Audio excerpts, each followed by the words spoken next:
Coming up next on this edition of In the City, exciting things are happening at Linebaugh Public Library. I went to get all the details just for you. Mitchell Neilson is full of leaders, but did you know the school is also full of artists? The school recently hosted a community-wide art show. Plus, the Wilderness Station at Barfield Crescent Park announces its spring and summer programs that can get you outdoors for some fresh air. And it's tax time. While taxes can be stressful, we have some great news for area residents. We'll tell you all about those stories and more coming up right now on this edition of In the City.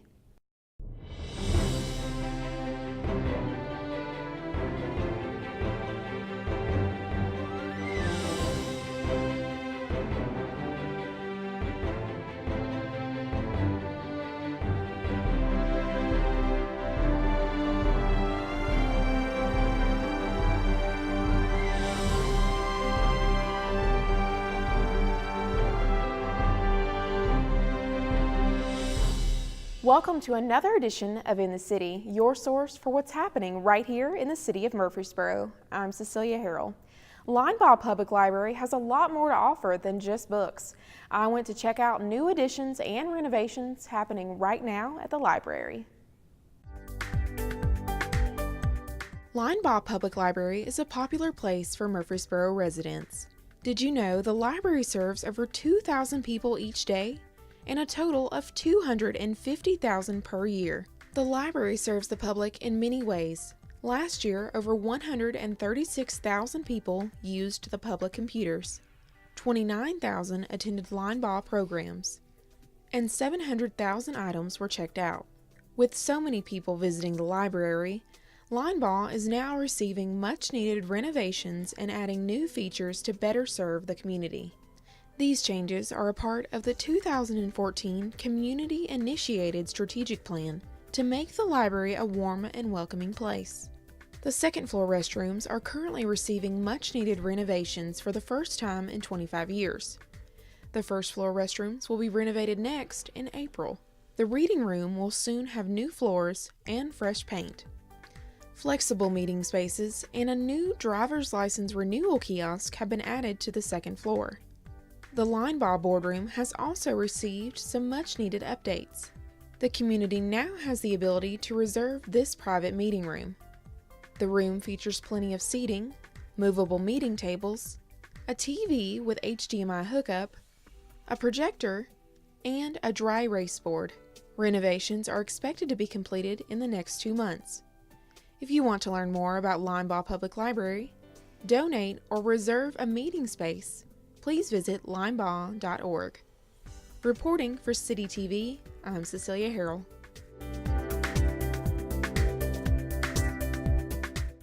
We Heart the Arts is an annual community-wide art show. Not only does the event showcase the artist of Mitchell Neilson, but also the community. Here's a first-hand look at the exciting event.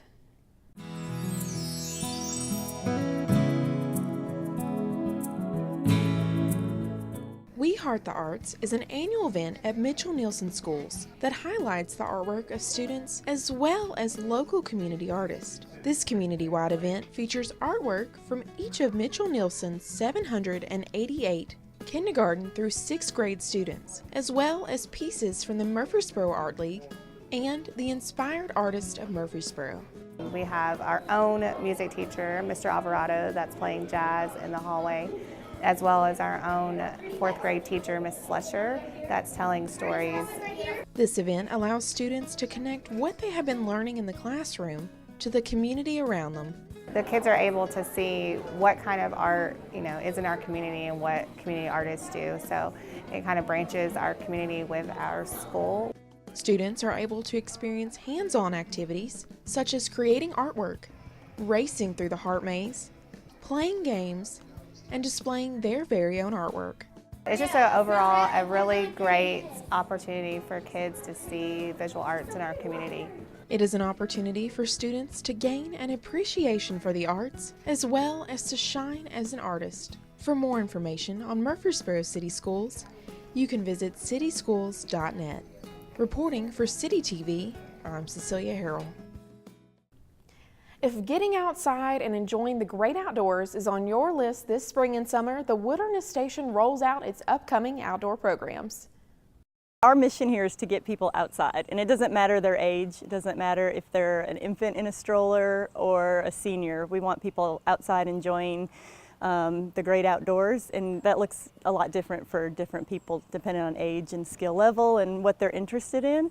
So we do a lot of environmental education, which just means, we're talking about the native birds, trees, flowers, critters that live here in Tennessee. And then we do outdoor recreation, which is maybe the more adventurous stuff. So that could be kayaking, could be backpacking, it could just be hiking. So really we're just trying to get people outside. The city is so lucky to have this park here. So we're tucked in the back of Barfield Crescent Park, and we have about 300 acres of we call it our wilderness. Lots of woods. The West Fork of the Stones River runs on the perimeter, so you can hike down to that. The Wilderness Station is a gift shop, and we have education animals on display all the time, so people can come in and see turtles and snakes, salamanders. We've got owls getting ready to have a hawk. So just lots of things to see here. For our spring break week, we have a lot of activities planned. So Tuesday through Friday, come out to the Wilderness Station and you're going to find something fun to do here. We start off on Tuesday with our Spring Break Fun Day. This is by reservation only, so if this is something that interests you, make sure you give us a call. It's going to be March 28th from 10 until 1. And this is for the kiddos ages 7 to 10. We are going to get out our education animals. We'll do hikes, games, crafts, and then we'll have lunch over the campfire. So it'll be a lot of fun for those ages. The fee for that is $5. The hammock hangout, which is on Thursday, and that's just, it's geared ages 10 to 15. Just come out and hang out like a teenager. We'll have the Eno set up and some disc golf and just a lot of camaraderie. We also have nature journaling this spring break week. That's for ages 8 to 12. It's going to be Thursday as well, March 30th. Time is 10 to 11, and the fee for that is $5. Finally, on Friday, we have what's called our Family Adventure Day, and we are going to be taking families up to Savage Gulf to enjoy the beautiful hike up there. We'll start at Stone Door and end at Greeter Falls. All of our transportation is going to be included. All you have to do is bring a lunch and some water. So that is Friday, March 31st. Time is 8 o'clock that we will depart from the Wilderness Station. The fee is $15, and please call ahead for reservations. We have got a great new series that we're really excited about that we're going to offer this spring. So it's a series, and we want to really get people ready for backpacking. Those that haven't done it before, they might be a little intimidated as far as what gear to buy, how to do it, what it entails, and just their physical ability. So we're going to take care of all of that. Lauren Hughes is here with us. She's our outdoor recreation coordinator, and she's going to be leading all these trips, and she's got a wealth of knowledge that she's going to share with everyone and get them ready for this. We're really excited to build upon our family camp out that we've had going on here for a while and take our backpacking at Barfield to the next level. So we're going to offer a backpacking series starting out in April, and it's going to be a 4-part series. So the first class, the introductory course, is required, and it's a $65 fee for the whole thing. I'm going to teach you how to pack, how to select your gear, what food prep you need to do, and what gear you need. So that's one of the most important things, is having the right proper gear. So the first hike is going to be here in Barfield. It's going to be probably between 4 and 5 miles, and we're going to hike from behind the Wilderness Station all the way to our backcountry campground. And so we'll hike all the way in there on our backcountry trails. In the next class, we're going to go and do a day hike down at Savage Gulf in South Cumberland State Park and do a round trip hike of about 9 to 10 miles. Our pinnacle event is going to be our overnight backpacking course, which is also going to take place down at South Cumberland, and we're going to hike up to Hobbs Cabin. We've designed it to build up to kind of prepare you for that overnight backpacking trip. So we build up in mileage and we build up in skills as we go on. So this is designed for anyone that has been interested in backpacking but has never done it before, or has maybe been intimidated by it, or has just always wanted to get out there and do it but never had the opportunity. So don't be intimidated at all, because we've designed it for everyone. Come out to the Wilderness Station. It's a great place to come out, learn, just enjoy nature. We hope to see you on the trails or in one of our programs. You can call for information 615-217-3017, or you can find us on Facebook. The United Way is offering free tax return preparation for individuals or families earning less than $64,000 in 2016. We explain how you can take advantage of this great program. We're partnering this year with Patterson Park and the City of Murfreesboro to provide the Volunteer Income Tax Assistance Program, which is VITA, as part of our goal to increase financial stability in our community. VITA is a program where volunteer tax preparers actually come in and do your taxes at no cost. At the end of the day, all of the refund comes back to you. This partnership with the City of Murfreesboro is something that Mayor McFarland recognized as a great opportunity for the citizens in the Patterson Park area, as well as the Murfreesboro community, as a benefit, because there are so many people out there who just really need somebody to help them walk through the process and know that there's not going to be a cost associated with the program. The returns that came directly back to the individuals who had their taxes done with VITA were able to turn around and reinvest it into items and goods within our own community. So huge economic impact.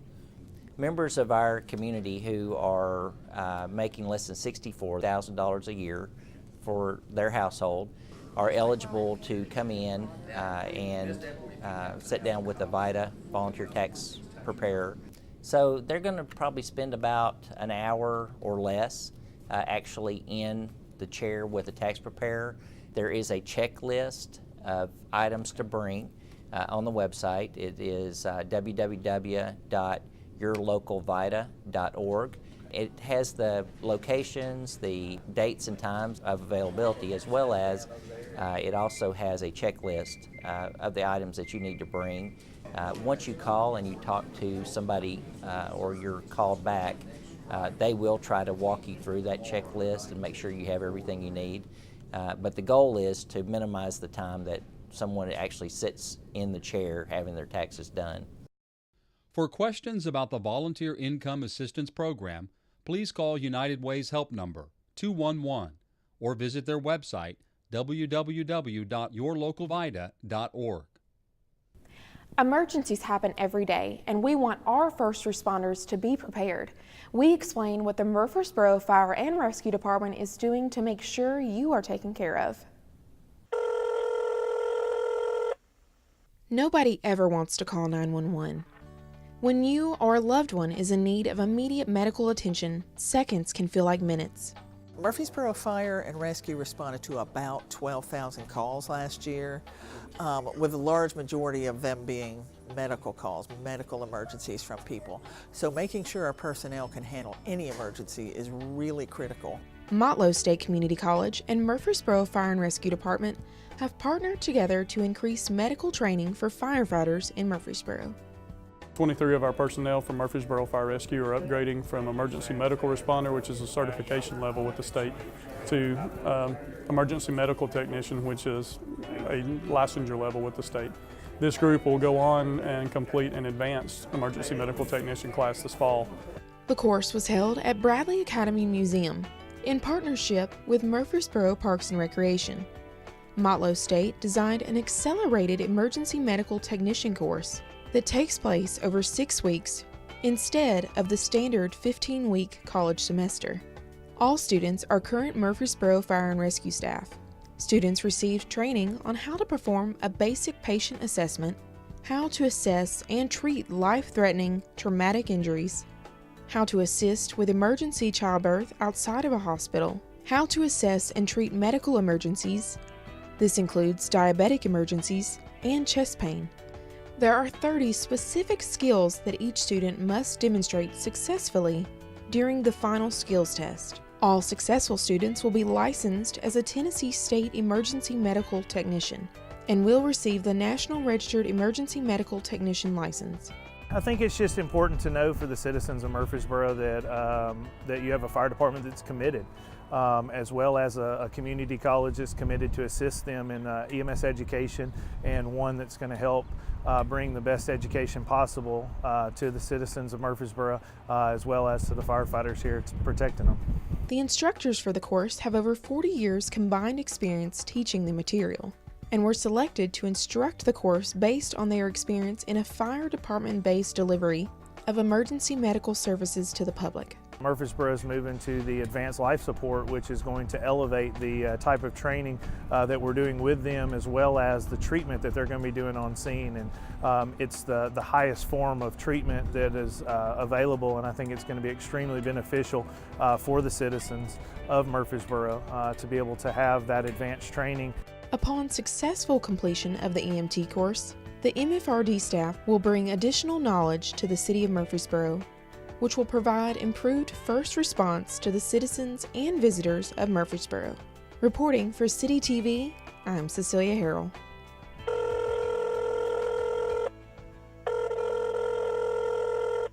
The City of Murfreesboro is building a new park in the western area of the county. The park will be predominantly baseball and softball fields, but the city is asking residents what they would like to see in the park. In June of 2016, the Murfreesboro City Council purchased a 123-acre parcel of land bordered by Blackman Road, Burnt Knob Road, Veterans Parkway, and Interstate 840 in the Blackman area known as the McDonald Farm property.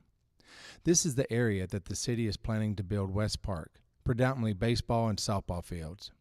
Because city residents have requested parks have a multi-use, the Murfreesboro Parks and Recreation Department held a public input meeting at Blackman High School to get ideas of what else residents would like to see in the park. Yeah, 7 kids, and we live right across the way here, so it's nice. The park's gonna be close enough. We want to make sure it's maybe some bike paths or something on the way so the kids can get over there and enjoy their time over there. I like that it's not going to be homes. It's going to be more park area, so we're not too dense of an area around. What I would like more than anything is more swimming pools. The Sports Com is a wonderful place to go. It was built in the 80s and then renovated in 2010, and it has a capacity of 550 people.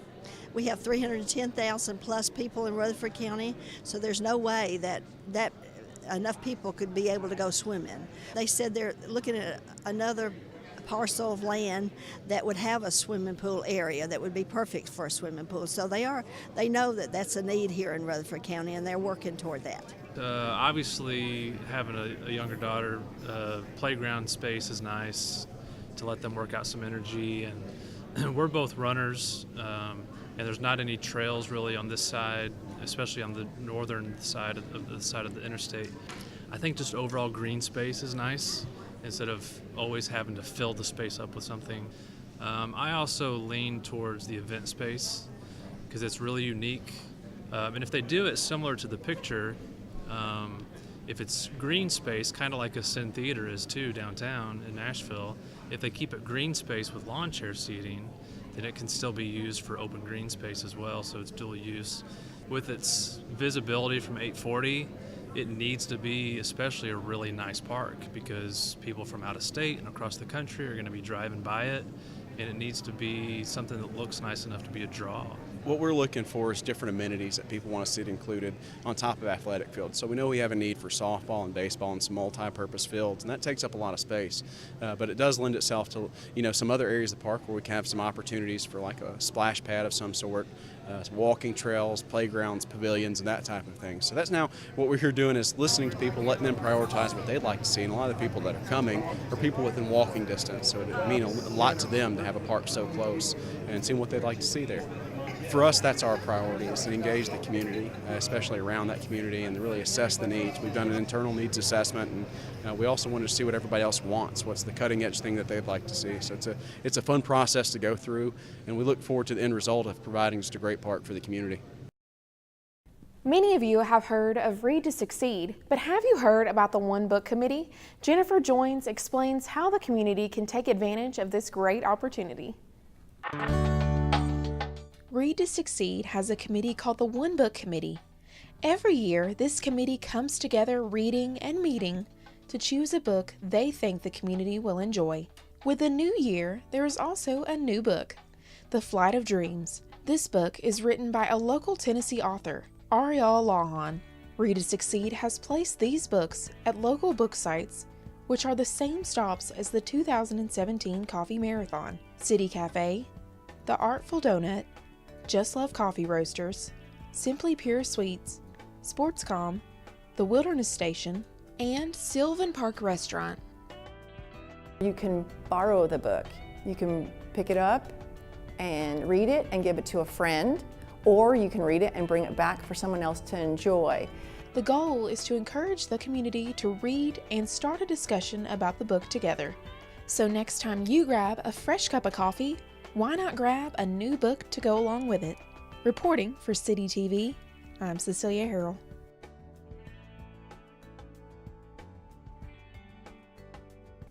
Now for another story on Murfreesboro City Schools. A great new program helps kids work on math skills and social skills while having a lot of fun doing it. This is really cool. This is called the If I Had a Hammer, the Build. And what the Build is where the kids come and apply the math skills that they've learned through the If I Had a Hammer program, and they get to actually put it in practice by building a structure right here in the gymnasium, right here in our own school. If I Had a Hammer program was developed by Perry Wilson. He developed this program many years ago, and he's been all over the country. He actually lives in Franklin, Tennessee, and he goes all over and just takes this program to other schools, and it's designed for elementary school kids. It's just an application of fractions and math skills to the actual hands-on experience. Well, how we did it is we're starting with 7 schools this year. All 12 will be next year, but we're doing it here because we added a new gymnasium to this school, and this way we have the space now to actually have enough room to do this construction project right inside the building. Keeps it out of the weather because the kids can have it no matter what type of situations outside, and so that's why we chose this school to host it at. Dr. Gilbert went and chose the children. I'm not sure how she did it. There's some students from Hobgood that are here, and there's students from other schools. I know she wanted to have the other schools send some kids over to just kind of let other people see. The principals are here from those schools, and she's just trying to let everybody get a chance to experience this as best we can. When Dr. Gilbert came on board, I approached her with it because I had seen the program before. And we went and talked about 6 years ago is when we first looked at it. We didn't have a place to put it. We went and tried to talk to other places to see if we could house it somewhere else. We couldn't find anywhere. So when we added the new gym to this school this past year, it gave us the opportunity now to do it right here in our own district. Yes, since today is the introduction and kickoff of the program, we invited teachers, academic coaches, some coaches, parents. We invited the community, the chamber, the school board, the city council. We invited many different people here just to see and experience it. We're just real glad you're here to see this so we can let other people in the community know what Murfreesboro City Schools is all about. Yes, this will help the kids actually get maybe some interest in either architecture, construction management. So really it kind of helps the job market a little further down the road into the future. But as you know, Murfreesboro is growing. We expect as a district to grow almost 50% within the next 20 years over what we are now. So we're going to have to be building schools. Maybe by the time they get ready to graduate, we'll still be building. Construction is happening all over our city, but one area of Murfreesboro is in desperate need of some changes.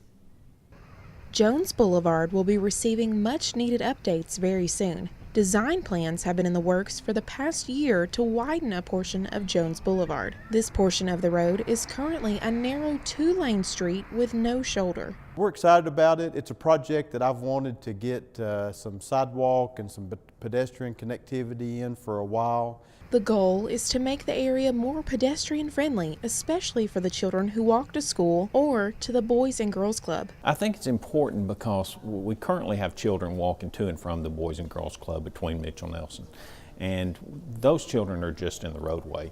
When it rains, there is no ditch to get off into because the ditch is full of water. So we've got a very dangerous condition that we've kind of ignored for a few years, and truly it needs to be brought to the forefront that we have a problem. The project will be 1.5 miles in length, adding a 3-lane section, sidewalks, and a multi-use path. And when we say Jones Boulevard, we're essentially talking all the way from Northfield Boulevard all the way down to the Boys and Girls Club there, just past Medical Center Parkway. The project will ultimately connect residential areas to commercial areas along Medical Center Parkway. I always like to tell people it'll be a headache, could be a nuisance while the construction's ongoing, but I think it's something that the community will be proud of. Construction will begin at the end of 2017 and is set to be completed by 2019. For more information, visit our website at murfreesborotn.gov. Reporting for CityTV, I'm Cecilia Herrell. The enormous Bridge over Broad Street project by TDOT is moving right along. We receive a quarterly update from the state agency. Here is the latest information. I'm out here at the intersection of Broad and Memorial where the $17.6 million Bridge over Broad Street construction project is taking place. Once this project is completed, it will greatly reduce the amount of congestion you see behind me. The project is expected to be completed at the end of this year. The most recent update from the Tennessee Department of Transportation on the interchange at Broad Street, Memorial Boulevard, and Old Fort Parkway, better known as the Bridge over Broad Street, came in January 2017.